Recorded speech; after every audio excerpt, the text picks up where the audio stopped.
All right, I guess let's get started. I actually haven't done a presentation like almost a year. I've been detoxing, and so if this goes very poorly, that's probably why. It could be one of the reasons. So anyways, as you guys heard, a long time ago I created this thing that's now become Appium, which is something that a lot of you Sauce Labs customers and Sauce Labs fans have used. But I've also spent a career of 10 years managing people in software engineering and in QA and all those sorts of things. And a long time ago I went to school and I did get a minor in music technology. So I was a few classes short of the major, so I can't claim that. So you'll get a slightly diminished education today on this Symphony thing, but hopefully it's all right.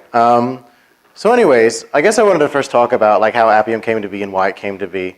And I guess the first like sort of key thought was like, Selenium is a great tool for automating web applications. I think obviously most of you probably agree with that if you're at this conference, so I feel like it's pretty safe to say that.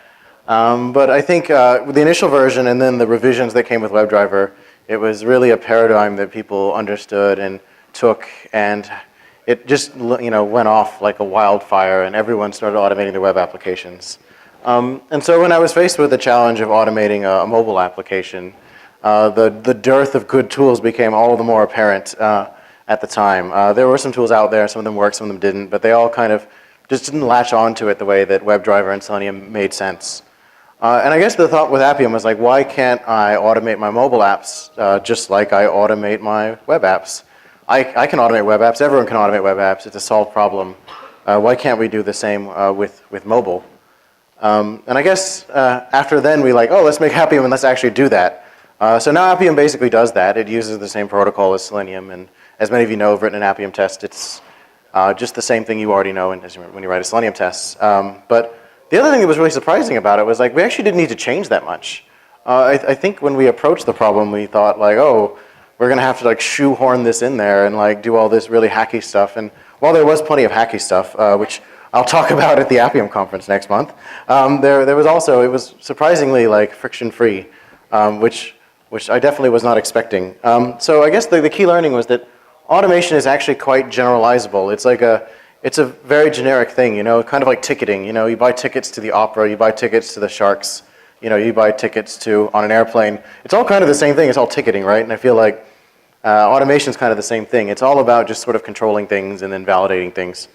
And so I guess the question, I didn't realize, but the question I should have asked at the time wasn't like, how can I automate mobile applications like Selenium? I should have asked, why aren't we automating anything and everything like Selenium? And actually later I'm going to contradict this statement in the talk, so feel good about it now, but we're going to tear it apart as we go.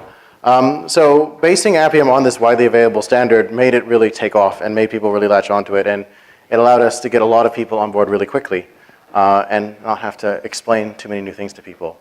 And so I guess the key takeaway was like, I shouldn't have been asking, why can't I automate iOS like I automate Selenium? What we should have been asking was like, what can't we automate with Selenium? So I guess sort of like, what's next, I think? So I think we've kind of reached this phase where now there's an Appium driver for everything. You can control, a Windows machine, a Mac machine, an Android phone, can control, all sorts of other things with Appium. But like, we haven't really taken the problem back a step and said like, how should we be automating things? What is automation really? We've kind of said, WebDriver is basically automation. And so let's just use that. I think the next step, and what I'm going to talk about today, is like, how do we sort of like unmarry ourselves from like the WebDriver paradigm, sort of, and you'll see later like sort of how we've kind of like have some quirks that like are only because we come from WebDriver, and perhaps if we're going to do like a big automation standard for everything, maybe it's best to sort of shed that thing that just became a W3 standard and consumed lots of people's time, and like actually build the right thing. So what do we stand to gain from like having a common automation standard that's not WebDriver? I think it's quite obvious that if we take it and generalize it to a very high degree, we can really, really increase the scope of things we can automate. And with the Internet of Things being as it is, where now I have speakers and I have thermostats that talk to me, shoehorning those into the WebDriver paradigm is probably possible. But I think we've realized we've hit a good enough idea that we should take a step back and just say, what is the actual like abstract level of automation we should be doing? So in theory, you should be getting things, and they should just be automation compatible out of the box. As weird as that sounds, they should be plug and play. Does anyone remember plug and play? Like, no one says this anymore, but it was like a huge deal when it came out, right? Like, I just plug it in to my serial port and it works. It was huge. So at the end of the day, like, what I'm hoping is that by the end of, at some point, we stop writing automation frameworks, and things are just automatable because automation is just a thing that things are.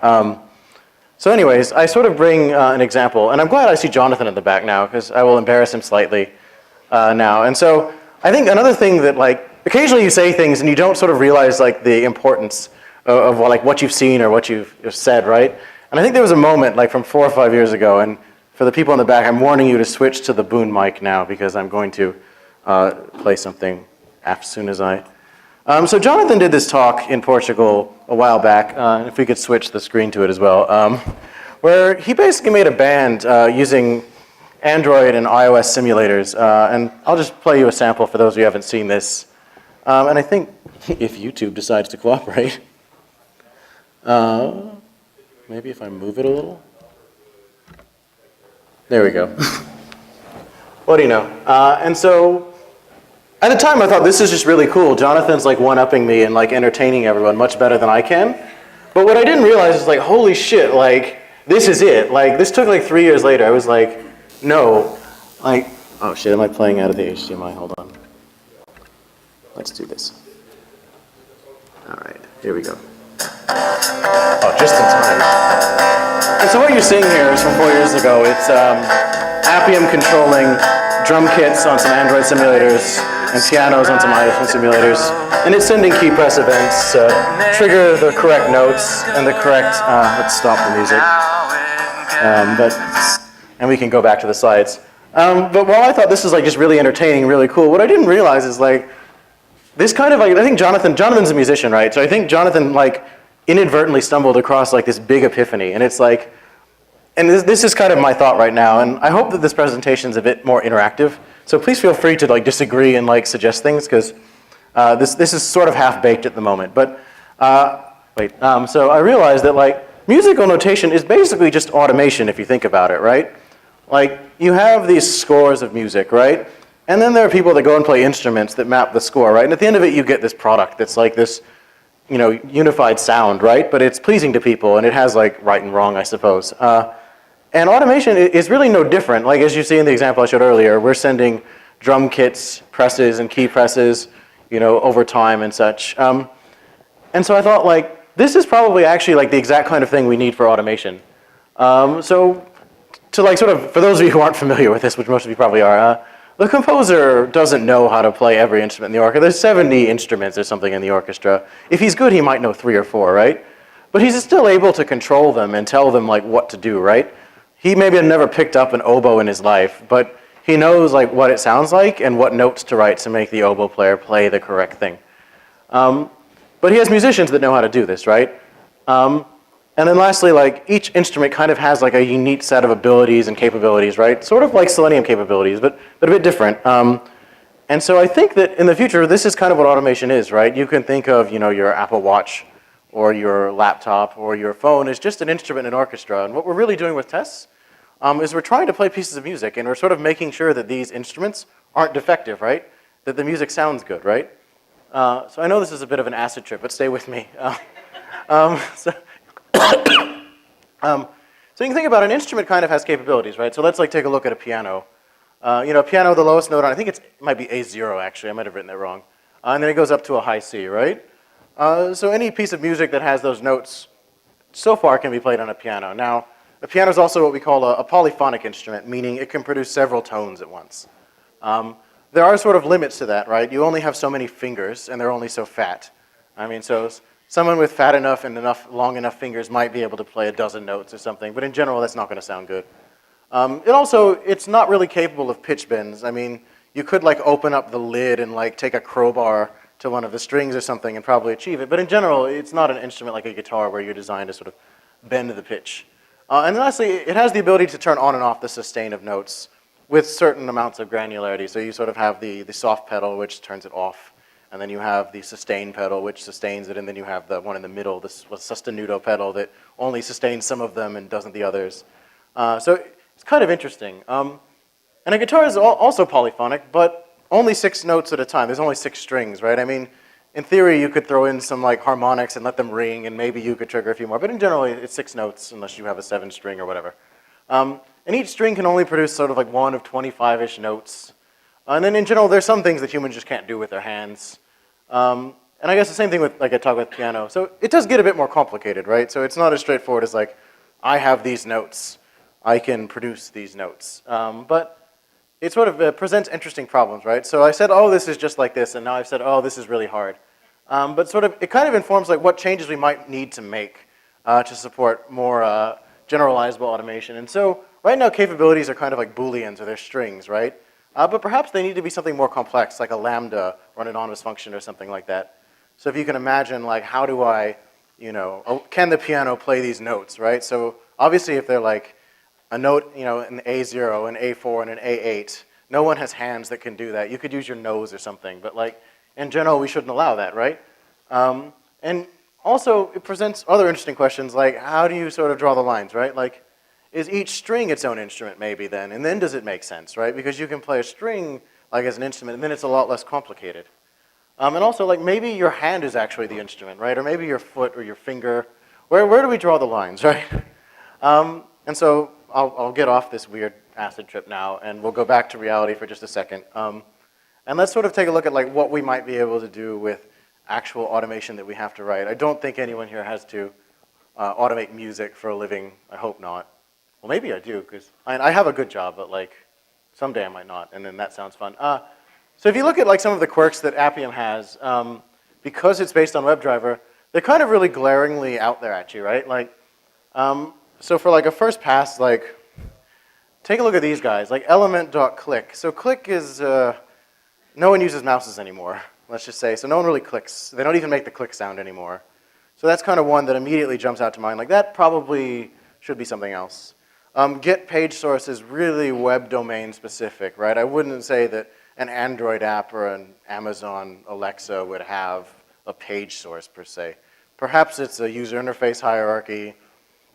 Don't really know the word for it. And if you know the answer, please shout it out. And there's the idea of browser. So browser is definitely a very web term, right? So how do we fix this? So maybe click is press, because clicking involves pressing, tapping involves pressing, but then you sort of have other interfaces where maybe you interact with them in other ways. So these are kind of problems I hope that we can sort of like dive into and solve. Also, browser, maybe that's just a device. Maybe it's an application. I'm not really sure. I should have put more question marks on this slide. And then, like I said, with get page source, it's a bit muddy as well.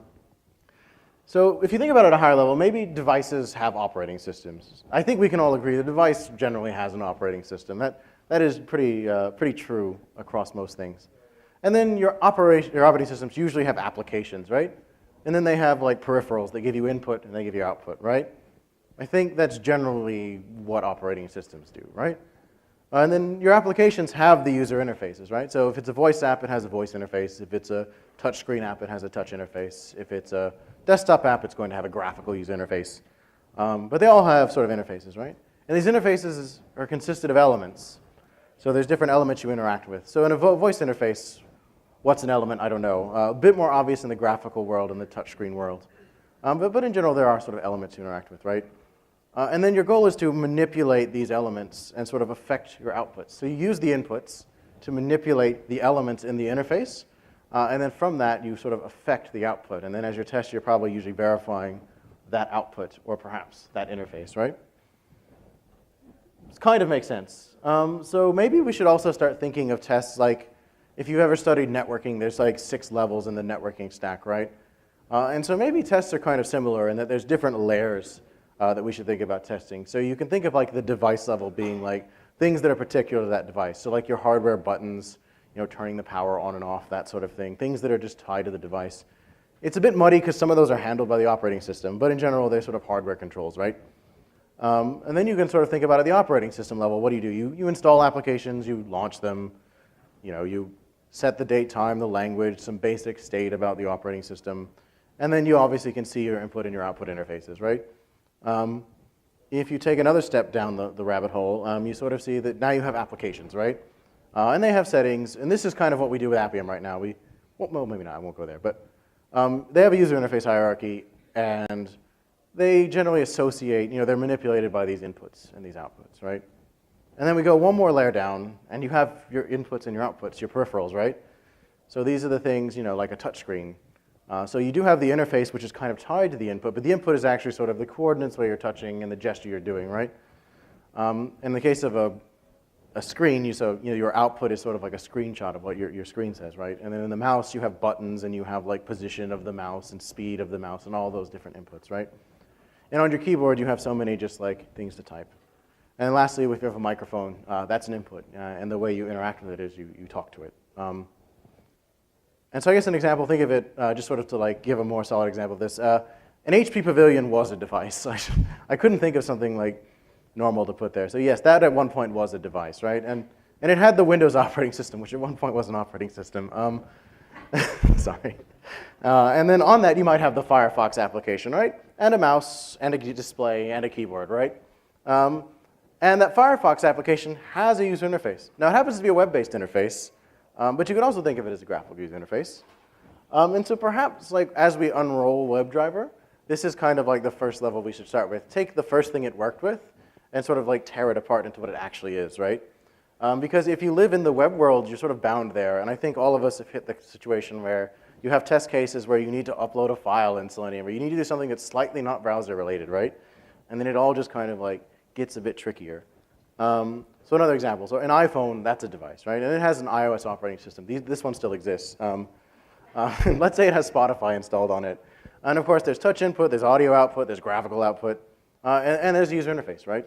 And our automation is all about using those different inputs to manipulate that interface. And then we're going to verify either on the interface or on those outputs.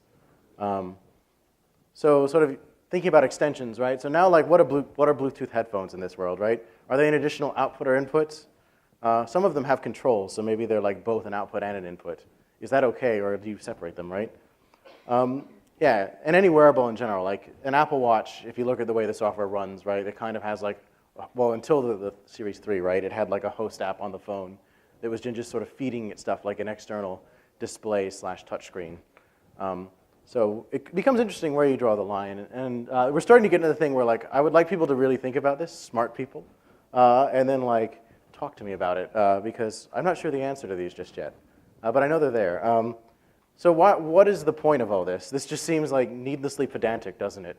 Hopefully not. Hopefully it doesn't. But so if you think about the idea of test levels, like I talk about, where you have device test level, operating system level test, application level test, and so forth, you can think of that as like if you write a test at a certain level, that's kind of where you can run it, right? So if you write a test at the application level, and then you change out something higher up, like the device, because it's written at the application level, it still makes sense, right? And I'll give you an example of that in a minute. And if you write a test at the OS level, the same thing applies, and they're the same at the device.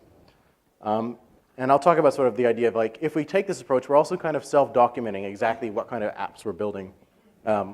So, one second.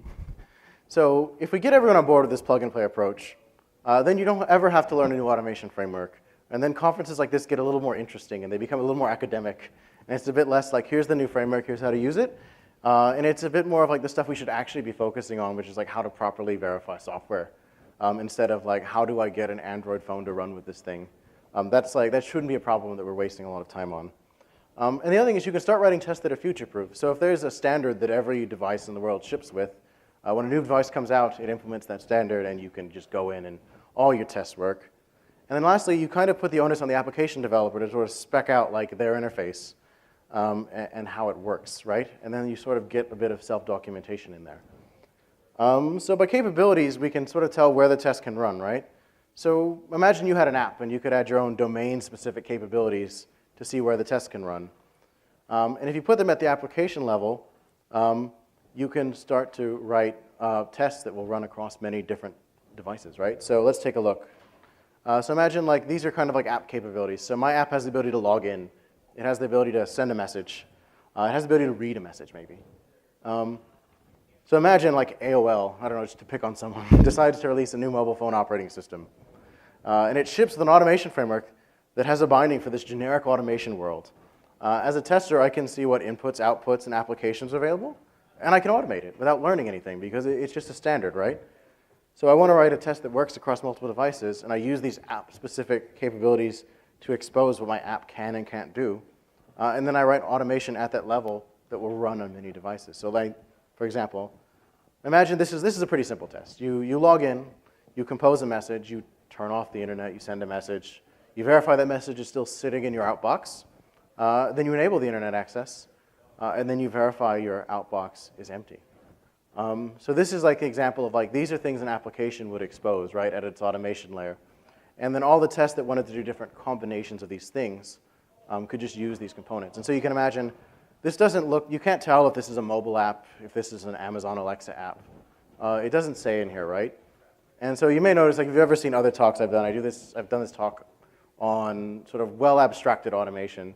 And it used to look like you have libraries of things that then call into other libraries of things. And it was sort of all the onus was kind of on the automation developer to sort of build this coherent thing that made sense to people. And I think I've realized that that's kind of the wrong approach, right? There should just be a natural language which we can talk about things in that everyone can use. And so this is what I think it kind of looks like now. So 5 years later, after I gave this talk the last time, I think it looks more like capabilities and a lot less like fancy libraries. So anyways, take a moment to take that in. But this is kind of what I would like to see happen. I would love it if I came back in like 5 years to a conference and there were no more automation frameworks. And I'm not just saying that because then like I will have made one of the last ones or something and then no one else can ever do it. I'm just saying that because it would be wonderful if it was just a thing. Much like you imagine HTML is kind of the way we lay out things, HTML, CSS, the way we lay out interfaces now. If we just had something like that for automation, it would be amazing. So how do I get people on board with this idea? So I mean, I think the first step is to actually make it like completely coherent. I think you guys saw a lot of questions up there, and a lot of things are like, I don't know. I think we went back to like the example of, is the finger the device? Is the string the device? What is the device? Or they're like devices that are collections of devices. Like, what does it all mean, right? But moreover, we need to build more WebDriver compatible automation frameworks first, right? So before we can kill it, we must make it stronger. That doesn't make any sense, but it's kind of the way we should first start working on the standard we already have. And there's a few things I'd like to see it for. So there's some popular tools out there. I guess Calabash is kind of dead, but Earl Grey. Was there a Calabash user? I heard like a big groan from over here. I'm sorry. Use Appium. Or Kif, fine. So anyways, we should start writing all the technologies out there. We should start having people contribute an Appium driver. And I think it's a pretty easy argument to sell it to them because basically you're investing a lot in this new framework that you're really betting is going to be the greatest thing ever. And I think there's like only a handful of frameworks, probably less. Selenium has managed to last a while. Appium, we've hit like 6 years now. So I mean, I think it could disappear at any moment. I'm always worried about it. But like, in theory, it's been here a while. But in general, they don't stay around. If you look at even Android, Google keeps releasing new versions. First, there was instrumentation, and then there was UI Automate, there's UI Automate 2, and then now there's Espresso, and there's all these things. And then there's other frameworks. And so the idea is that like, you don't want to marry yourself, and no offense to the married people in the room, but you don't want to marry yourself to an automation framework. Because one, you're going to be writing everything specific to that, and you won't be able to use it across multiple platforms. And two, whenever that thing sucks, you have like a really big task ahead to go and get out of it. So you really want your options open. So what I'm saying is like, after we do this all, we should then start writing a standard, and then gradually take that thing that so many people spent so much time on, that W3C standard for WebDriver, and sort of like say, that was wrong. We really needed something a lot more generic.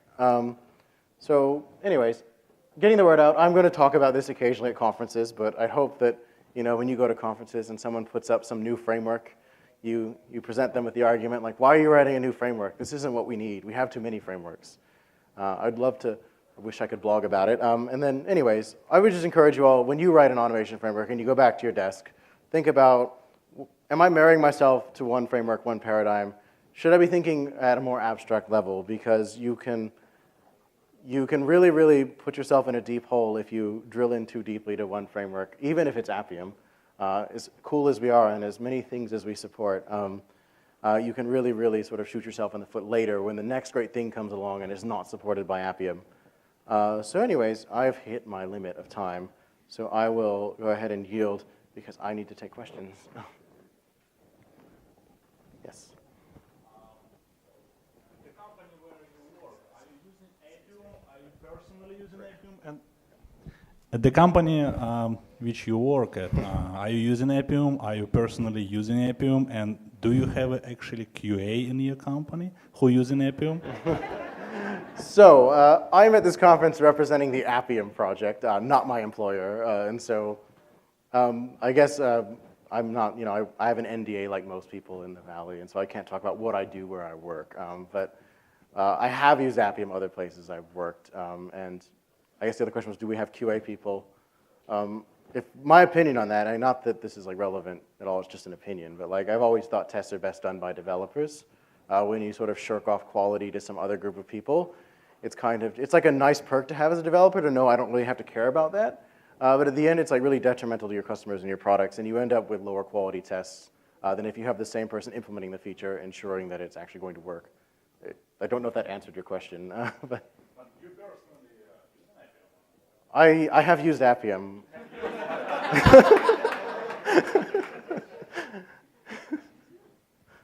Yeah, I like your statement say don't matter with any framework to write your automation test, right?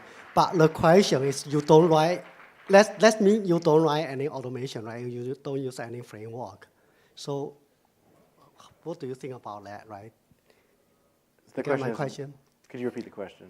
I like your statement say don't marry with any framework, right? But if you don't, like, let's mean you don't write any automation on any framework.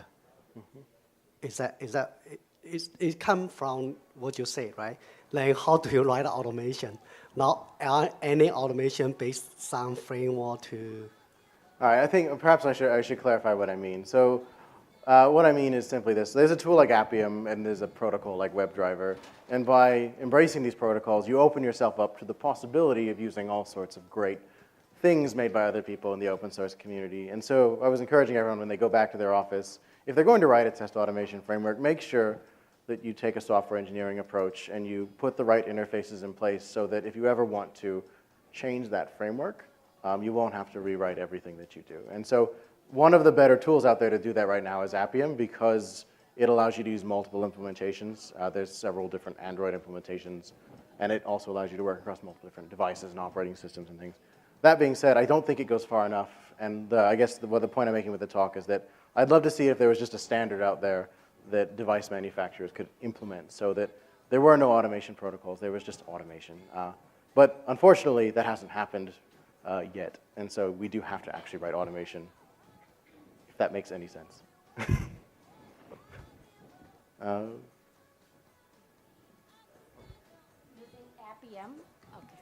Using Appium, we can initiate iOS driver, Android driver, and the new one now, WinApp driver. But, I mean, with iOS driver, Android driver, with single, I will not say framework, but with single test scripts in the page objects level, we can use find by methods. But WinApp driver, even though they support, it is really not working with the POM-based level. So who is really implementing the WinApp driver? We have in GitHub some sample test cases, but those are very basic level. So, all right. So I know the name of the guy that writes it, but I won't share it. But I'll hide him behind the company which he works for, which is Microsoft. And so I think that would be, I know Joseph, who works there, or Joseph, I should say, and he's actually the project manager, he's not the author of it, but he would be more than happy to hear that feedback. And if you post that as a GitHub issue, that you'd like to see better page object model-oriented testing in the documentation, I think there's a good chance he would be receptive towards producing that for you. He's very keen on getting people to use Appium, and he's a great guy, he's really supportive. So if you'd like to see that, I think I would suggest it there, and I think you have a good chance of seeing it happen. We have like 2 minutes. All right, if no one else is going once, going twice, thank you so much, and have a good conference.